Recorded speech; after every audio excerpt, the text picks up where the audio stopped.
हमें 4 मुख्य सब्जेक्ट्स के द्वारा, ज्ञान, योग, धारणा और सेवा के द्वारा बहुत कुछ सिखा देते हैं, पढ़ा देते हैं, जिससे अंतरात्मा में अद्भुत परिवर्तन हो जाता है।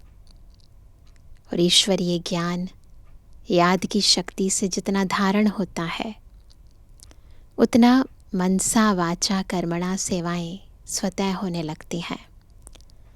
परंतु कौन सी वो विशेष धारणाएं हैं जो हमारे जब कर्मों में आती हैं तो न केवल हमारे अंतर को परिवर्तन करती हैं, अपितु हमारे द्वारा अन्य आत्माओं के जीवन को भी बदल देती हैं। आज की मुरली इन धारणाओं के आधार पर ही है। बहुत ही गहराई से आत्मिक स्थिति में स्थित होकर सुनते हैं बाबा के मधुर महावाक्य। आज है 7 अप्रैल 2025। बाबा के महावाक्य हैं, मीठे बच्चे, सबसे अच्छा दैवी गुण है शांत रहना, अधिक आवाज़ में न आना, मीठा बोलना। तुम बच्चे अभी टॉकी से मूवी से साइलेंस में जाते हो, इसलिए अधिक आवाज़ में न आओ। प्रश्न है, किस मुख्य धारणा के आधार से सर्वदैवी गुण स्वतः आते जाएंगे? कौन सी है मुख्य धारणा? उत्तर है, मुख्य है पवित्रता की धारणा। देवताएं पवित्र हैं, इसलिए उनमें दैवी गुण है। इस दुनिया में कोई में भी दैवी गुण नहीं हो सकते। रावण राज्य में दैवी गुण कहाँ से आए? तुम रॉयल बच्चे अभी दैवी गुण धारण कर रहे हो। गीत है, भोलेनाथ से निराला कोई और नहीं।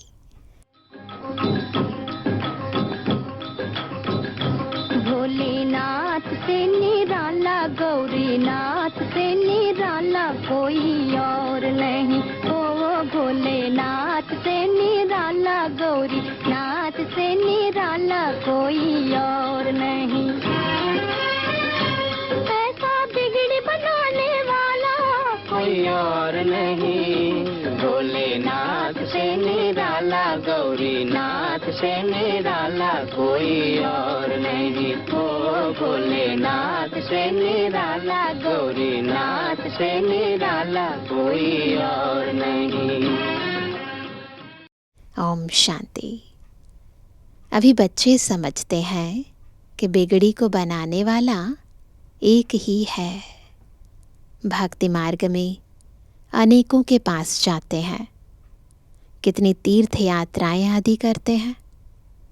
बिगड़ी को बनाने वाला, पतितों को पावन बनाने वाला तो एक ही है। सद्गतिदाता, गाइड, लिबरेटर भी वह एक है। अब गायन है, परंतु अनेक मनुष्य, अनेक धर्म, मठ, पंथ, शास्त्र होने कारण अनेक रास्ते ढूंढते रहते हैं। सुख और शांति के लिए सत्संगों में जाते हैं ना? जो नहीं जाते वह मायावी मस्ती में ही मस्त रहते हैं। यह भी तुम बच्चे जानते हो कि अभी कलयुग का अंत है। मनुष्य यह नहीं जानते कि सतयुग कब होता है, अभी क्या है। यह तो कोई बच्चा भी समझ सकता है। नई दुनिया में सुख, पुरानी दुनिया में ज़रूर दुख होता है। इस पुरानी दुनिया में अनेक मनुष्य हैं, अनेक धर्म हैं। तुम कोई को भी समझा सकते हो। यह है कलयुग। सतयुग पास्ट हो गया है। वहाँ एक ही आदि सनातन देवी देवता धर्म था और कोई धर्म नहीं था। बाबा ने बहुत बार समझाया है, फिर भी समझाते हैं। जो आए उनको नई दुनिया और पुरानी दुनिया का फ़र्क दिखाना चाहिए। भल वह क्या भी कहे।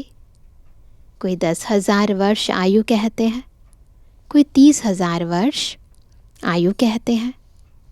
अनेक मतें हैं ना। अब उन्हों के पास तो है ही शास्त्रों की मत। अनेक शास्त्र अनेक मत, मनुष्यों की मत है ना। शास्त्र भी लिखते तो मनुष्य है ना। देवताएं कोई शास्त्र नहीं लिखते। सतयुग में देवी देवता धर्म होता है। उन्हों को मनुष्य भी नहीं कहा जा सकता। तो जब कोई मित्र संबंधी आदि मिलते हैं तो उनको बैठ यह सुनाना चाहिए। विचार की बात है, नई दुनिया में कितने थोड़े मनुष्य होते हैं, पुरानी दुनिया में कितनी वृद्धि होती है। सतयुग में सिर्फ एक देवता धर्म था। मनुष्य भी थोड़े थे। दैवी गुण होते ही हैं देवताओं में, मनुष्य में नहीं होते हैं। तब तो मनुष्य जाकर देवताओं के आगे नमस्ते करते हैं ना। क्यों करते हैं? क्योंकि उनमें दैवी गुण है और विशेष पवित्रता। देवताओं की महिमा गाते हैं, जानते हैं वह स्वर्गवासी हैं, हम नरकवासी कलयुगवासी हैं। मनुष्य में दैवी गुण हो ना सके। कोई कहे फलाने में बहुत अच्छे दैवी गुण हैं, बोलो नहीं, दैवी गुण होते ही है देवताओं में, क्योंकि वह पवित्र है।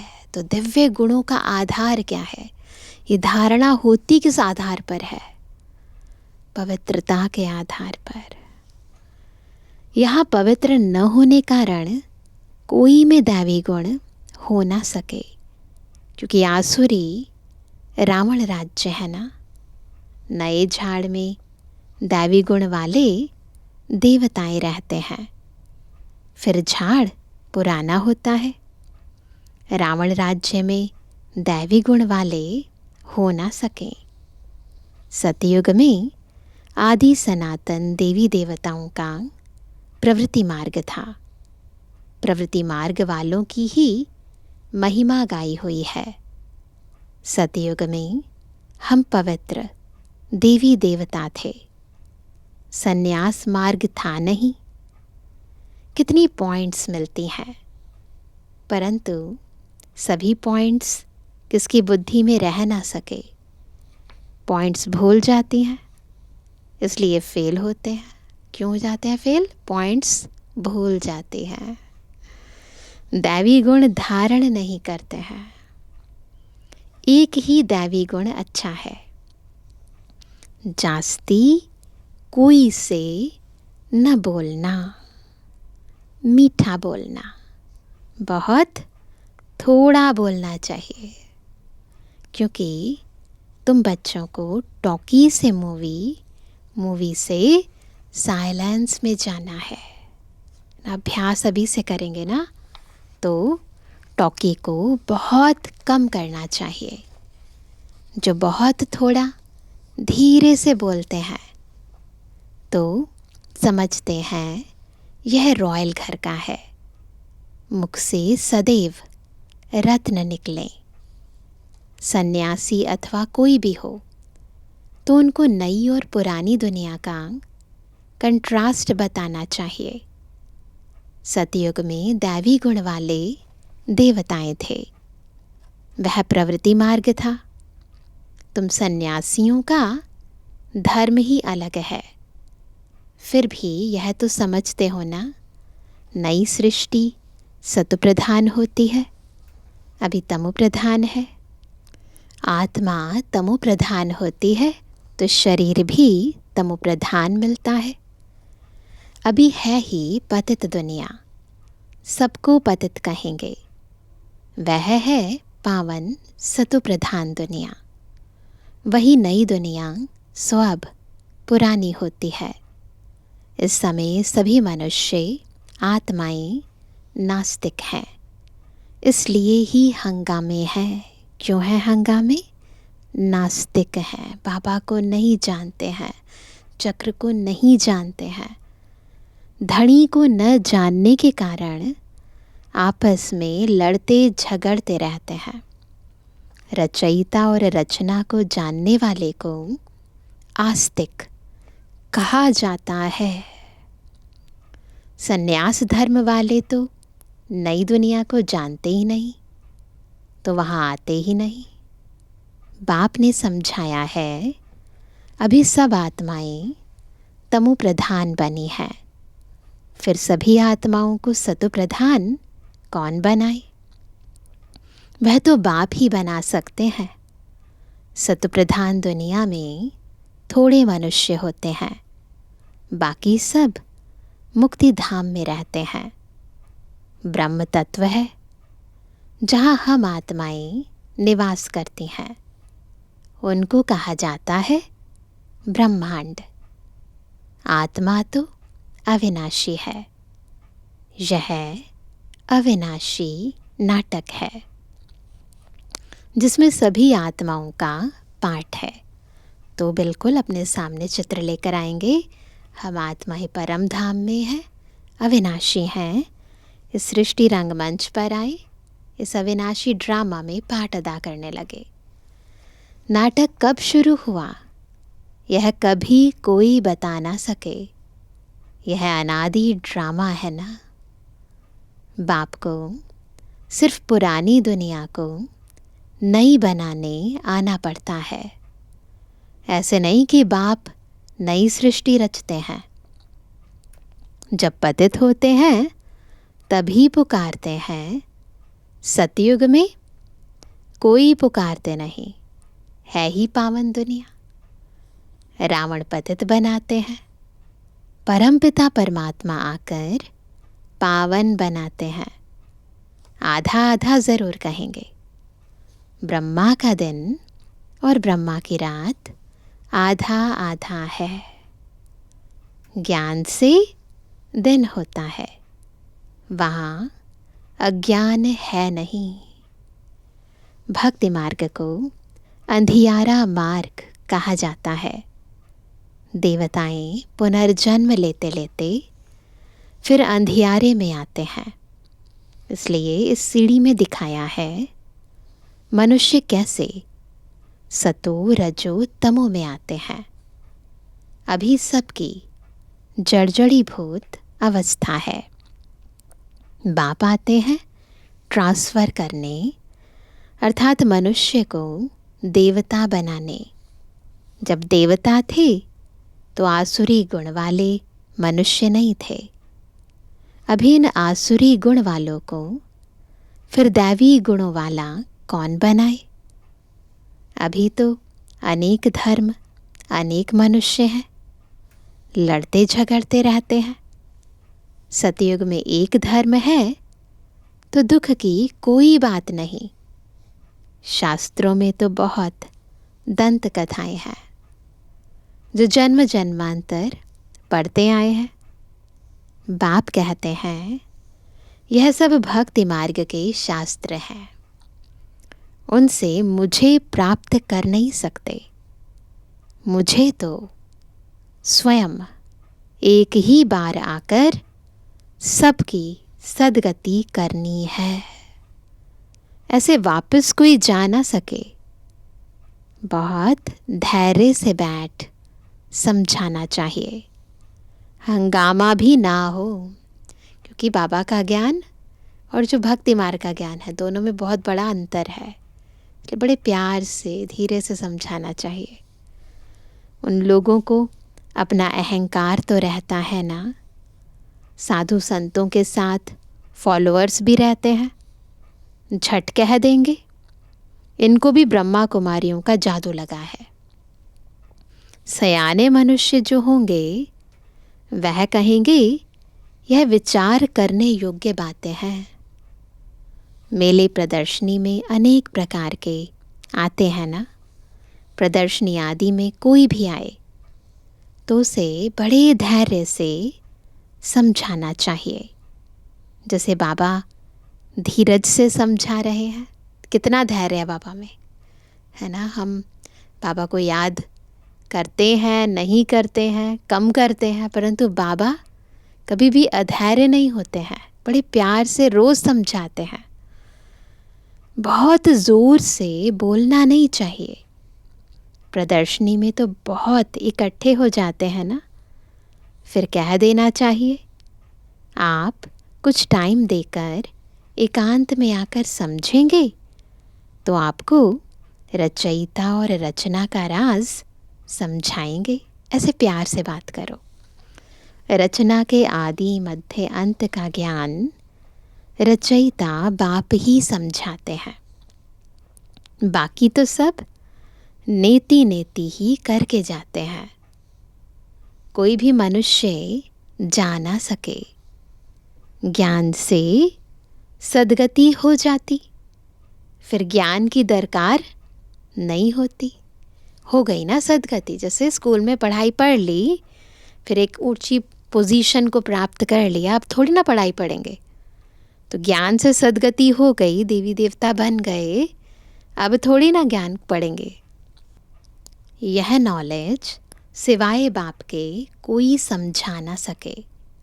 समझाने वाला कोई बुजुर्ग होगा तो मनुष्य समझेंगे यह भी अनुभवी है, ज़रूर सत्संग आदि किया होगा, इसलिए शिव बाबा ने ब्रह्मा रथ लिया, क्योंकि बुजुर्ग रथ था ना, वो भी 60 वर्ष के बाद। कोई बच्चे समझाएंगे तो कहेंगे यह क्या जाने। तो ऐसे ऐसे को बुजुर्ग का असर पड़ सकता है। बाप एक ही बार आकर यह नॉलेज समझाते हैं, तमो प्रधान से सतो प्रधान बनाते हैं। माताएं बैठ उनको समझाएंगी तो खुश होंगे। बोलो, ज्ञान सागर बाप ने ज्ञान का कलश हम माताओं को दिया है, जो हम फिर औरों को देते हैं। देखो, इसीलिए बाबा हमेशा माताओं बहनों को आगे रखते हैं, है ना। तो उनको देखकर बहुत सारे लोग अपने आप ही ज्ञान सुनने लग जाते हैं, तो बहुत प्यार से समझाते हैं।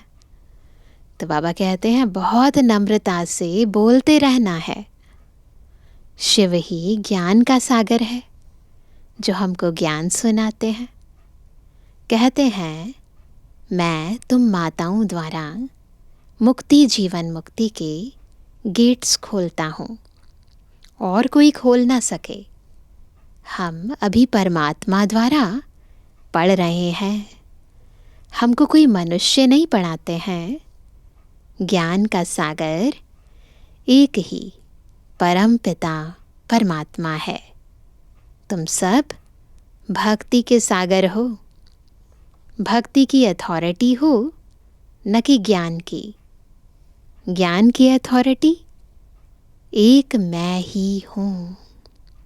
महिमा भी एक की करते हैं, वही ऊंचते ऊंच है। हम उनको ही मानते हैं। वह हमको ब्रह्मा तन से पढ़ाते हैं, इसलिए ब्रह्मा कुमार कुमारियाँ गाए हुए हैं। ऐसे बहुत प्यार से समझाएंगे तो वो भी ध्यान से सुनेंगे। ऐसे बहुत मीठे रूप में बैठ समझाओ। भल कितना भी पढ़ा हुआ हो, ढेर प्रश्न करते हैं। पहले पहले तो बाप पर ही निश्चय कराना है। बाबा कई बार कहते सबसे पहले परमात्मा का परिचय दो।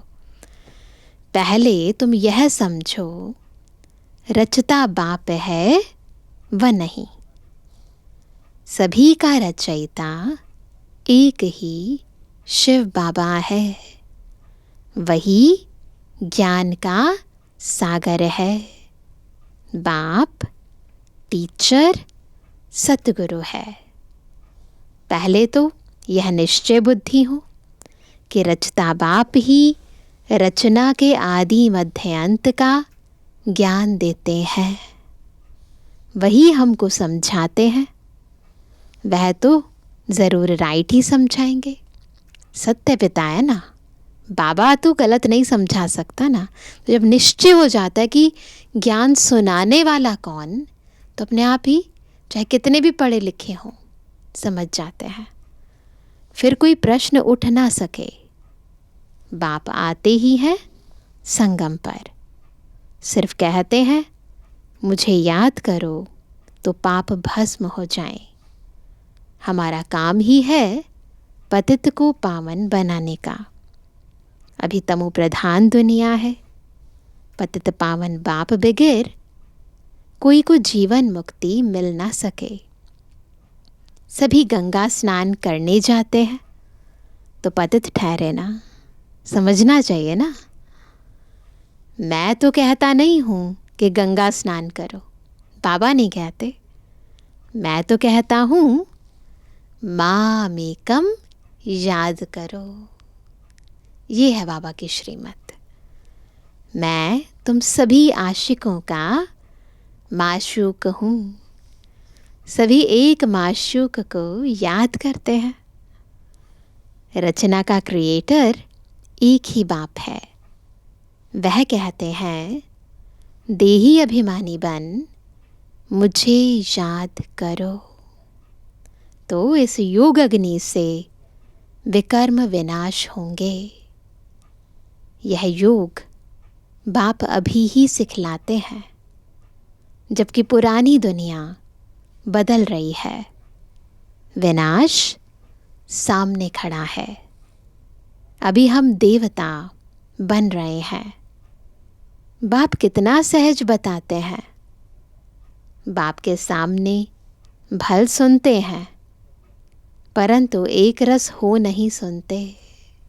बहुत इम्पॉर्टेंट है। सामने बैठना ज़रूरी नहीं है, परंतु बैठे हैं, बुद्धि एक रस होनी चाहिए, इधर उधर भटकनी नहीं चाहिए। अब कहते बुद्धि और तरफ भागती रहती है। भक्ति में भी ऐसे होता है। तो अभी चेक करेंगे सारे, सबकी बुद्धि कहाँ है, भटक रही है या मुरली की तरफ है। सारा दिन तो वेस्ट जाता है, बाकी जो टाइम मुकर्रर करते हैं उसमें भी बुद्धि कहाँ कहाँ चली जाती है। सबका ऐसा हाल होता होगा। माया है ना। कोई कोई बच्चे बाप के सामने बैठ ध्यान में चले जाते हैं। साकार बाबा की टाइम की बात है ना। यह भी टाइम वेस्ट हुआ ना, कमाई तो नहीं हुई। बाप तो कहते हैं याद में रहो, जिससे विकर्म विनाश हो। ध्यान में जाने से बुद्धि में बाप की याद नहीं रहती है। इन सब बातों में बहुत घोटाला है ना। ट्रांस में चले जाना और फिर अलग अलग तरह के सीनरियाँ देखना है ना। फिर अनेक तरह के वहम हो जाते हैं, अहम आ जाता है। अब कहते तुमको तो आंखें बंद भी नहीं करनी है, याद में बैठना है ना। आंखें खोलने से डरना नहीं चाहिए। आंखें खोली हो, बुद्धि में माशूक ही याद हो। आंखें बंद करके बैठना यह कायदा नहीं। बाप कहते हैं याद में बैठो। मन बुद्धि से याद करना है ना। आँखों के बंद होने या खुलने का कोई तो ताल्लुक नहीं है। ऐसे थोड़ी कहते हैं आंखें बंद करो। आंखें बंद कर कांध ऐसे नीचे कर बैठेंगे, है ना। कई बार होता है ना, आंखें बंद कर लेते हैं, आंखें फिर नीचे कांध की नीचे हो जाते हैं। वो कहते तो बाबा कैसे देखेंगे। सोचो, आंखें कभी बंद नहीं करनी चाहिए। आंखें बंद हो जाती हैं तो कुछ दाल में काला होगा, है ना। और कोई को याद करते होंगे। बाप तो कहते हैं और कोई मित्र संबंधियों आदि को याद किया तो तुम सच्चे आशिक नहीं ठहरे, है ना। सच्चा आशिक बनेंगे तब ही ऊंच पद पाएंगे। आशिक कौन? जो बस एक माशूक को याद करे, किसी और को याद ही ना करे। मेहनत सारी याद में है। देह अभिमान में बाप को भूलते हैं, फिर धक्का खाते रहते हैं। और बहुत मीठा भी बनना चाहिए, स्वीट बनना है ना, कड़वा नहीं बोलना है। वातावरण भी मीठा हो, स्वीट हो, कोई आवाज़ नहीं, शांति का। कोई भी आए तो वो तो देखे, क्या देखे, बात कितनी मीठी करते हैं। कोई भी आए ना, कहते भी है ना ब्रह्मा कुमारियाँ बहुत मीठा बोलते हैं, तो कोई भी आए तो देखे बात कितनी मीठी करते हैं। बहुत साइलेंस होनी चाहिए, एकदम साइलेंस। कुछ भी लड़ना झगड़ना नहीं। नहीं तो जैसे बाप, टीचर, गुरु तीनों की निंदा कराते हैं, वह फिर पद भी बहुत कम पाएंगे। बच्चों को अब समझ तो मिली है। बाप कहते हैं हम तुमको पढ़ाते हैं ऊंच पद पाने, पढ़कर फिर औरों को पढ़ाना है। खुद भी समझ सकते हैं। हम तो कोई को सुनाते नहीं हैं तो क्या पद पाएंगे। तो खुद को खुद ही चेक करो, कितनी सेवा करते हैं, कितना पढ़ाते हैं। प्रजा नहीं बनाएंगे तो क्या बनेंगे। योग नहीं, ज्ञान नहीं, तो फिर ज़रूर पड़े हुए के आगे भरी ढोनी पड़ेगी, फिर दास दासी बन जाएंगे। अपने को देखना चाहिए। इस समय नापास हुए, कम पद पाया तो कल्प कल्पांतर कम पद हो जाएगा। बाप का काम है समझाना। नहीं समझेंगे तो अपना पद भ्रष्ट करेंगे। कैसे किसको समझाना चाहिए वह भी बाबा समझाते रहते हैं। जितना थोड़ा और आहिस्ते बोलेंगे, थोड़ा भी और आहिस्ते भी, उतना अच्छा है। बाबा सर्विस करने वालों की महिमा भी करते हैं ना। बहुत अच्छी सर्विस करते हैं तो बाबा की दिल पर चढ़ते हैं। सर्विस से ही तो दिल पर चढ़ेंगे ना। याद की यात्रा भी ज़रूर चाहिए, तभी सतु प्रधान बनेंगे। सज़ा जास्ती खाएंगे तो पद कम हो जाएगा। पाप भस्म नहीं होते हैं तो सज़ा बहुत खानी पड़ती है, पद भी कम हो जाता है। उसको घाटा कहा जाता है। यह भी व्यापार है ना। घाटे में नहीं जाना चाहिए।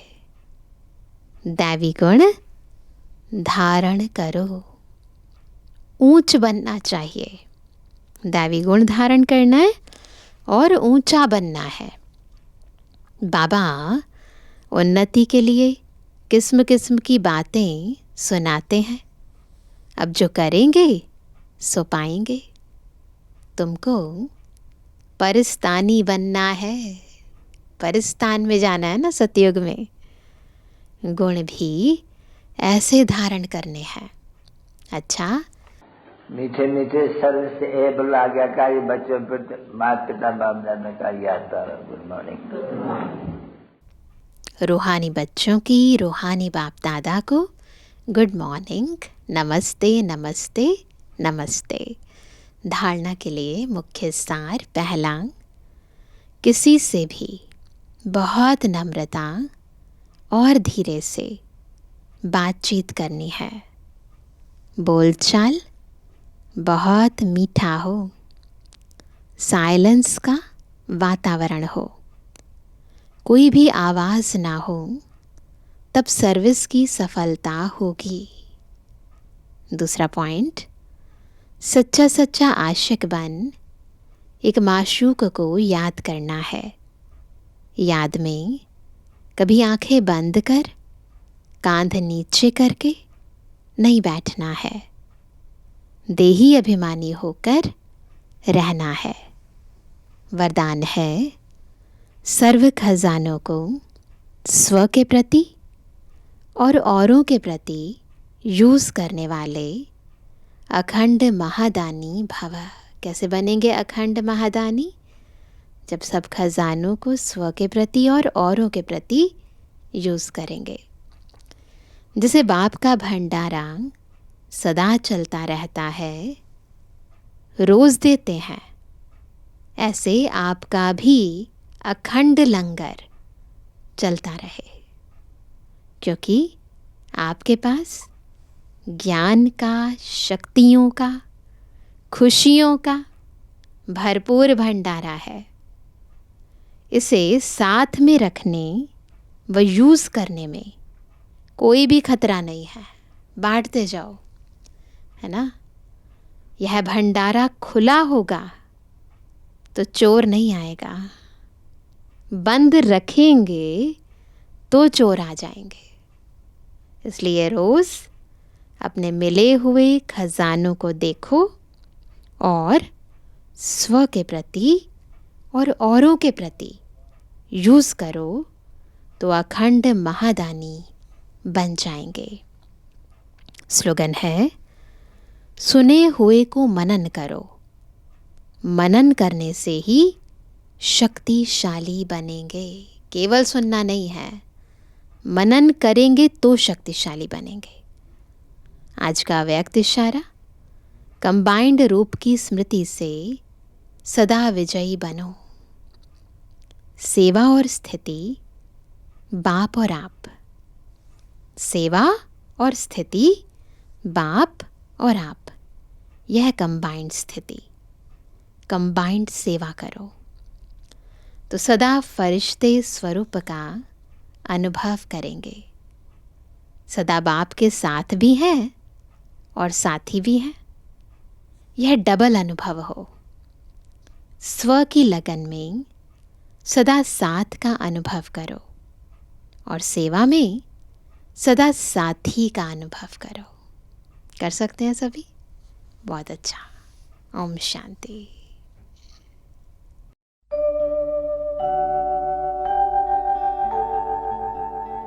सद्गुण का धन बड़ा निराला, बाँटो बढ़ता जा, इसे कोई न लूट सके।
वरदानी बनो, दानी बनो, वरदानी बनो।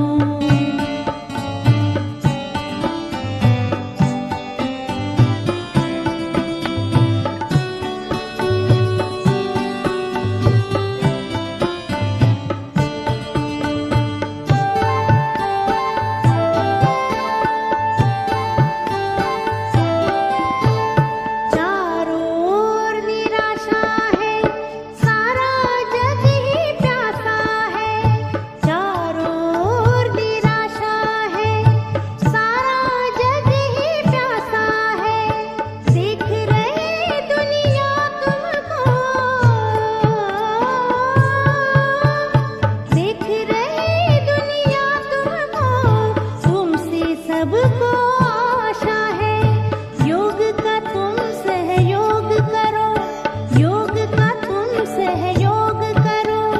सबसे गुणों के मोती चुनो, सबसे गुणों के मोती चुनो। दानी बनो, वरदानी बनो, दानी बनो, वरदानी बनो।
वरदानी बनो, दानी बनो, वरदानी बनो। गुणों के महादानी बनो, गुणों के महादानी बनो। प्रभु के प्यारे सबके सहारे, प्रभु के प्यारे सबके सहारे। शिव समान कल्याणी बनो, शिव समान कल्याणी बनो। दानी बनो, वरदानी बनो, दानी बनो, वरदानी बनो, दानी बनो, वरदानी बनो, दानी बनो, वरदानी बनो।